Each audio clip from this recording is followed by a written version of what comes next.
What up?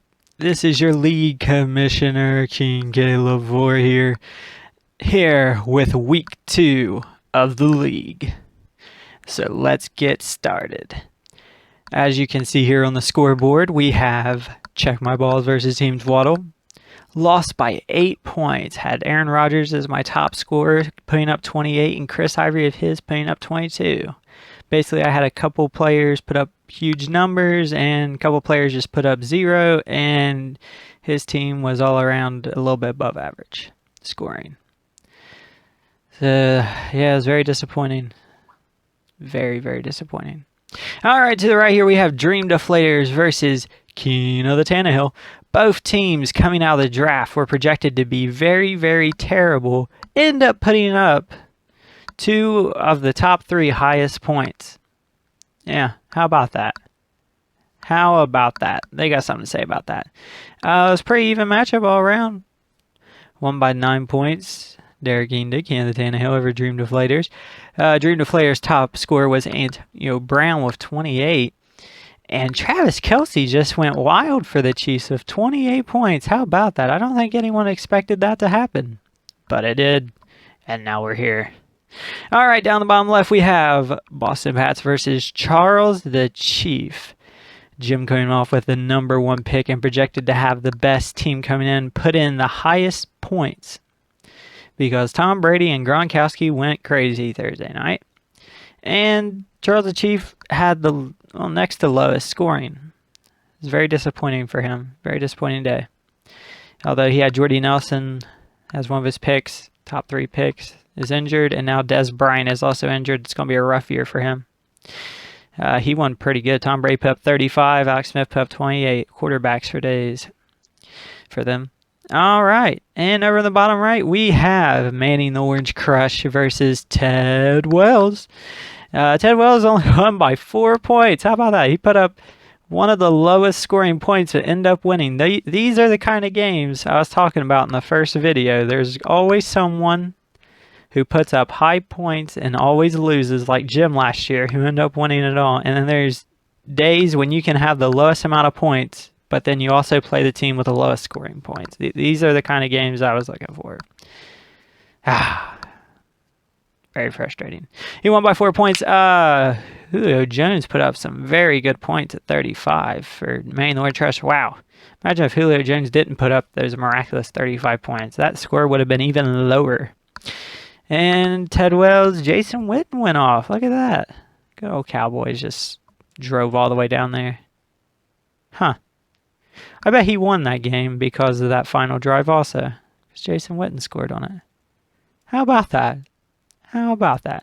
All right, now moving on. As you can see in the standings here, in the East and the West. In the East, it's Keno the Tannehill and Team Twaddle in first place, 1-0, and Dream Deflators and Check My Balls, who the Patriot jokes are not coming in handy, are 0-1 to start the season.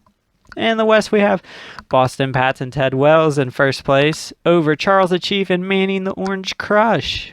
Not a good start for my father over there. Not a very good start. And you can look over the points for it and all that good stuff. Points allowed. That means nothing now, but it will later on in a couple weeks. See how people are getting screwed over. All right. So, back to the scoreboard. Dun, dun, dun, dun. Da, da, da, da. All right, in week 2, we have My Balls versus Dream Deflators. One team will get their first win of the season. That'll be great. Do I want to preview it? I want to preview it. Do I want to preview it? I don't know. I guess I could. All right, let's look at the matchups here. Oh, and the advantage. I think I'll use this.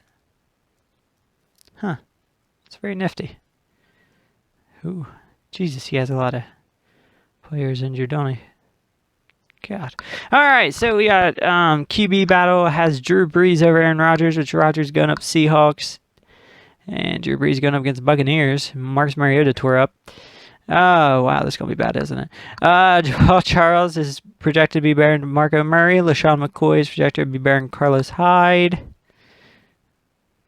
But they're projected the same thing. So, okay, never mind. Alshon Jeffrey and Julian Edelman didn't start Alshon last time because he wasn't supposed to play, but ended up playing anyways. Going against Antonio Brown and Randall Cobb. I might play James Jones then if he's playing Randall Cobb. One of us is bound to come out victorious out of that. Greg Olson, somewhat projected to get 11 points, although he only had 2 points last week, over Heath Miller. And yeah, his flex is better. Jonathan Stewart shit. His defense is projected to be better against the Tyrod Taylor. Maybe Tyrod Taylor's right. And then Mason Crosby. All right. We're going to try to make this a short video, but we're already 5 minutes in. And we got Keenan Tannehill versus Team Twaddle. And we're going to take a quick look at this. Twaddle's got the advantage at QB, 1 running back, 1 wide receiver, and 1 flex. And then Keenan Tannehill is running back, wide receiver, tight end, defense, kicker, and team. Wow. 116 to 115 is projected. That's going to be a close one.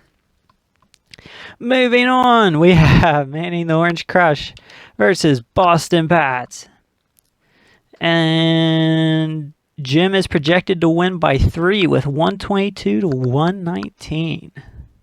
How about that? That one looks like to be a pretty good game. Huh. Yep.